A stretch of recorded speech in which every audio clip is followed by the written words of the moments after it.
I have the great pleasure to welcome you to our event here in Kharkiv. Dear Mr. Reuvers, former Estonian Prime Minister, dear Mr. Grichenko, where is he? Former Minister of Defense of Ukraine, dear Mr. Mortensen, Vice President of the ALDE Party, dear distinguished panelists and facilitators, dear representatives of ALDE member parties and liberal parties, dear representatives of Friedrich Naumann Foundation partner organizations, liberal friends, ladies and gentlemen. On behalf of the Foundation for Freedom, I would like to cordially welcome you to our third Future of Freedom event. First time here in Ukraine. We had two earlier events under this label, Future of Freedom. I thank you for your attendance and your interest in the consultation and your commitment to security and ultimately peace. The first two Future of Freedom consultation took place in Istanbul 2015 and Bucharest 2016, and the themes were how to deal with authoritarianism and the future of Europe, respectively. Normally, we use an open format for this consultation, and usually we conduct it with a technology called open space technology, so that a maximum of interaction and joint learning can take place, and that participants basically are setting the agenda instead of the organizers of the event. Because of the complexity of the selected topic, we have changed to a hybrid format this year, containing more conventional elements such as panel discussions, and we will soon start with the first one here in this room. We have maintained a few interactive components.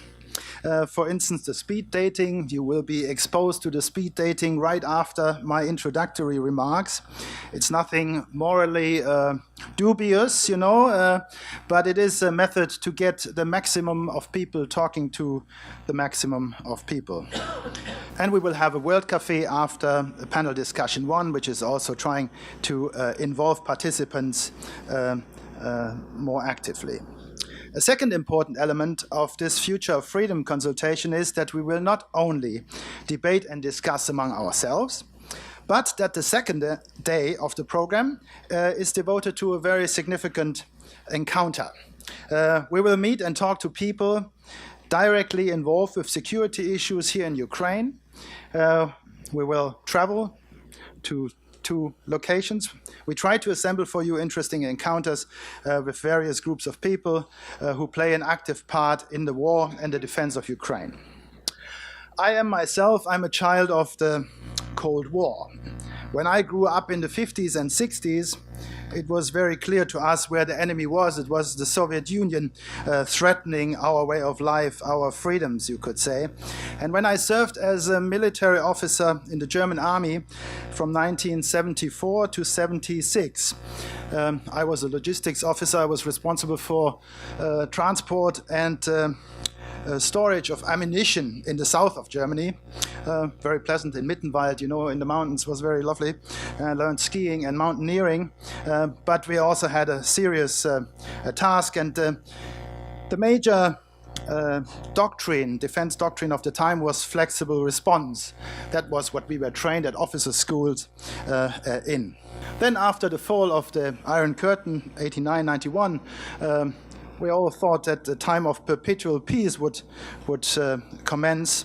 However, in recent years, we have become more modest in our aspirations and had to concede that a perpetual peace is not something which comes for nothing. I believe that our consultation comes at a very auspicious time. You all have followed, I guess, the NATO summit last week and the G7 meetings, and we have heard what Mr. Trump had to say, that he failed to endorse mutual defense pledge of Article 5 of the NATO treaty. And you all have maybe also seen the tweet of Angela Merkel. Also now she's becoming famous for tweets.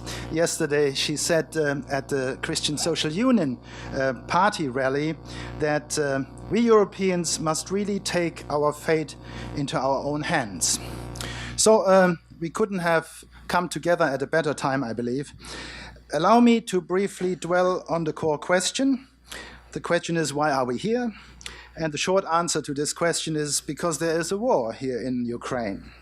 A war we could not imagine after the fall of the Iron Curtain and the collapse of socialist dictatorship in Europe.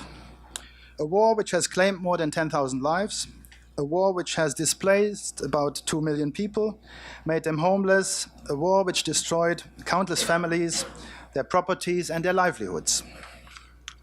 A war which has put into question the achievements of the peace settlement of the Potsdam Conference and subsequent international treaties about borders and border security in Europe. This war seems to be forgotten in wide parts of Europe because it plays out at the periphery of the continent. Donetsk and Luhansk are far away from the centers of European life, business and culture. No freedom without security is a common platitude. We are here to concern ourselves with security questions which have become more virulent, more complex, and more important in recent years and after the annexation of the Crimea, which we see as a fundamental violation of international law. We are here to learn from each other and from the panelists, to widen our horizon, to find and formulate new answers to the urgent question about our common future, about our security, about our answers to new types of warfare and propaganda, about cyber war and cybersecurity. It was only on May 12th when we were confronted with the latest wave of a cyber attack by the WannaCry ransomware, and this incident is a reminder of how urgent this matter is. It's obvious that these questions are crucial for us liberals, for our liberal parties and liberal politicians. When we discussed the selection of the topic for our consultation, we could not know about WannaCry, but we were convinced that it was high time to address the issue of security in this part of the world. And we don't want to hear West European voices, we want to stimulate and extract voices from the East on that question. I hope you find the selection of the various subtopics and the expertise assembled for you here in this room, useful for the development of your own understanding and the issues and for your parties and their future positions. As liberals, we know there is no such thing as a free lunch. So we want something from you. By design, we have a certain asymmetry here in the room. We have at the one side people who are very well versed with security issues, who have served as defense ministers or in the armed forces in elevated positions. And the other part of the audience comes from political parties and our partner organizations who are generalists. Yeah? So we want from the experts to freely share their knowledge with all of us, and especially with the generalists, talk to as many party people you can meet in this room.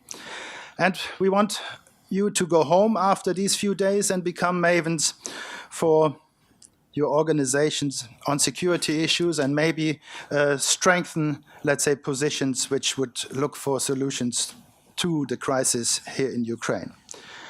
We want you to become disseminators for liberal solutions and liberal ideas about security.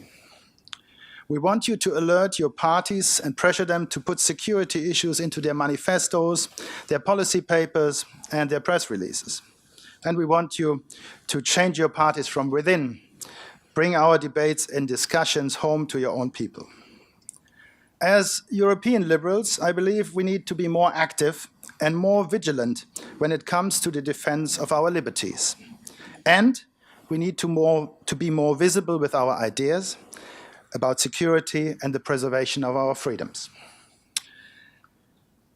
As a European liberal, let me end these welcoming remarks by referring to a European who has shown exceptional qualities and character during challenging times.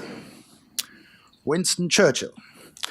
After Churchill was voted out of office in 1945, he devoted a lot of his energy and time and efforts working for a united Europe. He was of the conviction that the first step in recreating the European family after the war was the partnership between France and Germany. But as an Anglo-Saxon, he knew very well about the importance of the transatlantic partnership for the security of Europe. That security for Europe could only be achieved when all concerned parties cooperated together.